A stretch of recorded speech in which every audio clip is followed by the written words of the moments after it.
পড়ি, আপনারা হয়তো 8 রাকাত পড়েন, কোনো অসুবিধা নাই। আমরা যারা 20 রাকাত আমরা পড়তেছি, আমরা 20 রাকাতের কথাই বলি, 20 রাকাত আমরা পড়বো আজীবন। সৌদি আরবে মক্কা মদিনায় 20 রাকাত পড়ে, কোনো অসুবিধা নাই। অন্যান্য মসজিদগুলো 8 রাকাত পড়ে, এই নিয়ে এদের মধ্যে মারামারি আছে? হ্যাঁ, এই জন্য রাকাত বিতর্ক এড়িয়ে চলবেন। প্রিয় ভাইয়েরা, আপনার আমল আল্লাহর কাছে কবুল হবে সংখ্যার বিচারে না উত্তমতার বিচারে? বলেন তো, সংখ্যার বিচারে না উত্তমতার বিচারে?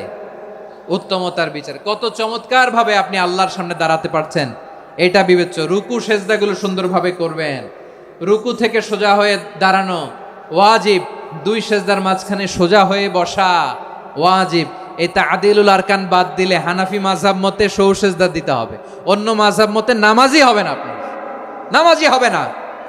এই জন্য ধীরস্থির ভাবে তারাবির সালাত যেন আমরা আদায় করি। পারা যাবে তো ইনশাআল্লাহ?